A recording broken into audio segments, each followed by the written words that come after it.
Bold move. The government notified a 12% safeguard duty on certain steel products for about 200 days. And who better than Mr. Sandeep Poundrik, the Steel Secretary, joining in on the show right now to talk about exactly that. Mr. Poundrik, thank you so much for your time, sir, and joining us at such a short notice. And I must laud you first.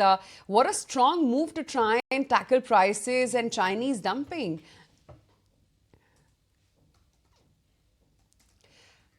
Sir, I'll have to request you to unmute yourself. We can't hear you at all. Am I audible now? Yes, you are, very clearly. Okay, sorry for that. Yeah, so thank you for inviting me. And yes, Government of India has taken a decision to, as you all know, that yesterday Ministry of Finance has issued a notification for imposition of safeguard duty on certain products with some thresholds. That is basically to prevent dumping from certain countries and to protect or to rather give reasonable prices to the domestic steel industry.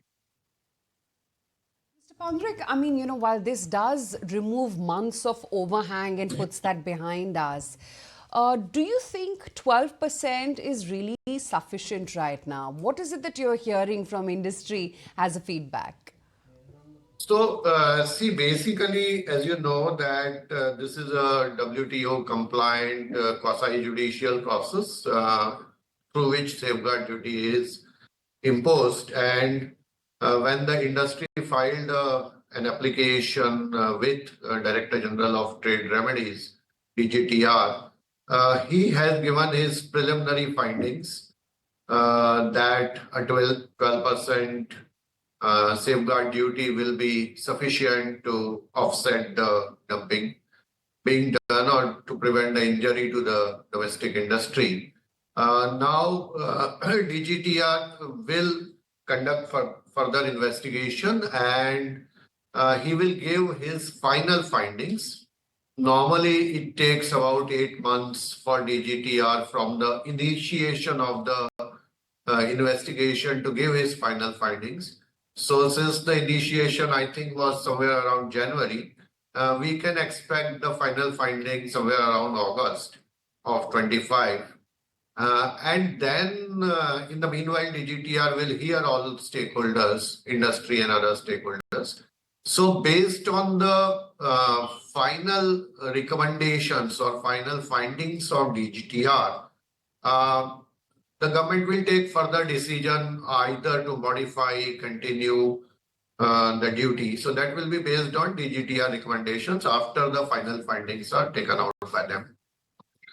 Quite interesting. So I'm guessing that, like you said, there is a possibility that this 12% gets upped as well, right?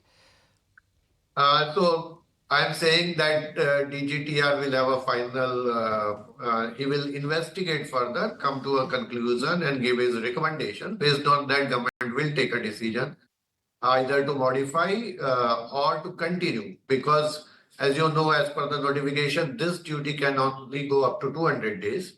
So before that, DGTR will have to give his final findings so that government can take a further decision on the safeguard duties.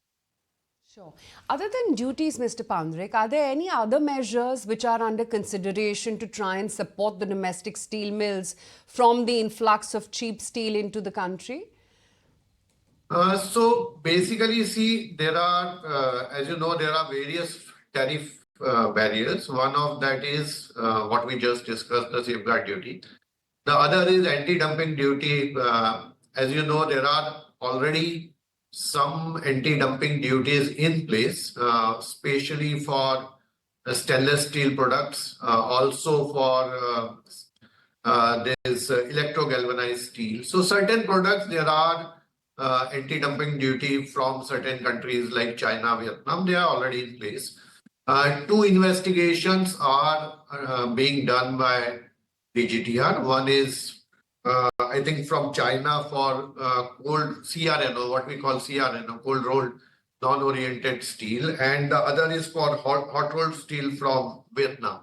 So for both these investigations, DGTR has completed his hearing and he will give his recommendations to the government.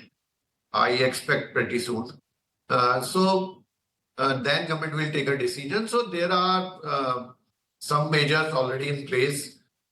Then there are some investigations and already under place. As you know that the industry has to approach DGTR when they apprehend certain kind of injury or dumping, and then there is a process. Apart from that, we are also ensuring that only quality steel comes into the country. Because what happens is that sometimes when the domestic industry is producing quality steel, there is always an apprehension that low quality steel may be imported at lower cost, which will eventually harm the domestic industry. So we are trying to bring all grades of steel which are used on a large scale into BIS standards in collaboration with BIS. And we are issuing quality control orders. So this is not a barrier, but this is a measure to ensure that non-quality steel or substandard steel doesn't come into the country. And that's already under process. A lot of grades have been brought into the quality standards and QCOs. So that's another way of ensuring that substandard steel doesn't come. We are also getting some complaints. We have got some complaints that under the QCO, under the BIS license, there are complaints that some imports are being taking place which are not as per the BIS standards. So, for example, there are complaints that one license to be imported into India or rather to export to India from other countries is being used by multiple facilities to export to India. So such complaints are being taken very seriously. We are investigating whether such things are happening. And if such things are found to be happening, then very serious action will be taken against the particular licensee if he is violating the terms and conditions of the license.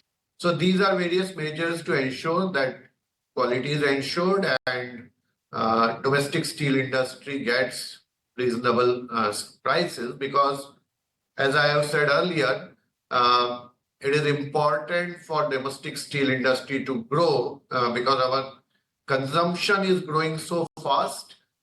We are the only country in the world, in the major economies, where consumption is growing at double digits. So if we have to match our production capacity with consumption, then we will have to expand our domestic steel capacity, and for that it is important that we give all kind of support to the industry. Interesting that you did talk about what's happening in the last few days.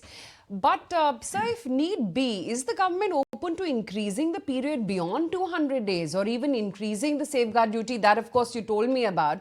But what about extension of this 200-day timeline? I think I made it clear that this provisional duty can only be up to 200 days, but I definitely think that before that we will get the final findings of the DGTR, and then government will take a decision on extending or modifying. So one is on the rate of the safeguard duty, and second is the period of the safeguard duty. Both will depend on the final findings of the DGTR, which will come, I think they will come before this 200-day period. So somewhere around August, I would expect a further decision, August, September, I would expect a further decision on continuing and rate of safeguard duty. Also a risk that Chinese prices can still fall below domestic prices even after safeguard duty. And if that were to happen, then what's the government going to do next? I think this will come into the DGTR investigation. As you know that because of the international conditions, trade conditions, there is an apprehension in the domestic steel industry that further dumping may take place. So DGTR will take that into consideration. If the present provisional safeguard duty is not adequate, then he will recommend a different rate of safeguard duty from the. So that is entirely up to the investigation and the findings, what he finds during the investigation. But presently, I think it will support the domestic market, domestic producers, and I expect that the steel industry should feel that government is supporting it for the motto of Atmanirbhar Bharat. Thank you so much, Mr. Poundrik, for your time. And we will speak with you once the DGTR has their final findings as well. But thank you so much for joining us at such a short notice. Thank you. Thank you so much.